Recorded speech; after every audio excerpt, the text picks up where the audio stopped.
I've always wanted to play ball, basketball. Now, that may sound strange coming from this old Oriole here at Camden Yards. But yep, when I was a kid, the hardwood was where I wanted to be. Little did I know that my story would be written playing baseball positioned right here, on green grass under open skies. And for 14 years, this is where you'd find me, center field. From exhibition games all the way to the World Series, I watched it all unfold right from this spot. The alley, Bumbry, going, near the track, reaches high and pulls it down. Only Bumbry's speed kept it from going against the wings and hits it sharply into right center field, base hit. Dempsey had to hold up for a moment. It goes to second baseman Romero.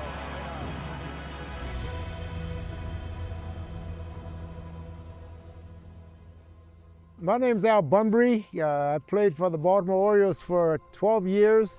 I enjoyed playing for the Orioles, but I enjoyed playing baseball. But I was fortunate enough to spend most of my time in the major leagues with the Orioles. For a young Al Bumbry, sports meant that I kept active. It was something I loved to do, and obviously I was pretty good at it. Basketball was my first love. We used to play basketball off of the wall in front of the garage. Baseball, I played it like every little kid played. We played stick ball, rag ball, backyard ball, whatever. I never played Little League. I missed that. But I played basketball well enough where I got a scholarship to Virginia State University in Petersburg. I played basketball there for 4 years, and I didn't play baseball there until my senior year because we didn't have a baseball program there. Al had played for Dick Bowie, one of our scouts, during the summers, but he was really just a basketball player at Virginia State. His senior year, he played baseball, and Bowie convinced him that he had a future in baseball. Al was actually reluctant to sign. But when he did, the Orioles drafted him in the 11th round in 1968. In 1969, because he had been in the ROTC program at Virginia State, he was destined to go into the Army as a second lieutenant and head to Vietnam. When I got orders to go to Vietnam, and when I finally landed there, I became a platoon leader, and I had 40-some men that I was responsible for. And my captain told myself and 3 other lieutenants, this war was going on before you got here, this war will be going on when you leave, so your main objective should be to do your job, but at the same time, keep in mind, you and your men get back home safely. Then I come out, I hit 340, 340, 345, whatever, at 3 different levels. In a year and a half, I'm in the big leagues. And people ask me that question, what happened? And all I said was, I matured. When you're responsible for lives, all of a sudden this baseball thing doesn't seem to be so damn tough. I can recall the first time I ever saw Al Bumbry play. It was in the spring of 1974. I was playing for the Montreal Expos at the time, and we were playing the Orioles exhibition game, and he hit a triple. And I forgot who I was sitting next to on the bench, but I turned to him and I said, that's the fastest guy I have ever seen.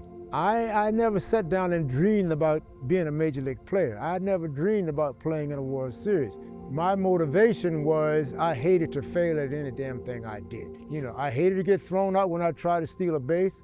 I never wanted to get thrown out on a base or at a base. If you can run like I could run, you're not supposed to be getting thrown out on a regular basis. I was the first Oriole ever to get 200 hits in a season. That was in 1980, and the reason I remember that is because he seemed to be on base every time I came up.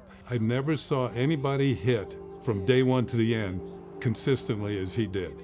I mean, covering B, watching him play, once you were around him and got to know him, he was the kind of guy you pulled for. He was just a good guy. Who wouldn't pull for Al Bumbry, who Earl Weaver used to say, the hardest working player I ever managed. Hard work, a smile on his face. What wasn't to like about Al Bumbry? When people ask me what's your most memorable moment as an Oriole, I tell them it was the parade after we lost the World Series in '79. These fans were unbelievable. They were stopping the routes of the cars, they're all in the streets, and everybody jumping up and down and screaming, and I never got my arm jerked so much that day.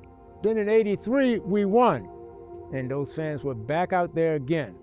you know, after baseball, and baseball was extended for B. He coached here with the Orioles, the Red Sox, a couple other stops, but has always been around the game, teaching the game to kids, mentoring players, mentoring current players too. They get to know him. Al Bumbry, he's always going to be part of the baseball fabric in Baltimore. My legacy would be whatever the fans thought, you know, about me and the things I did, you know, and I try to keep my nose clean, and so far I think I've done a pretty good job of that, and the fans have welcomed me and they recognize me and they still appreciate the way I played.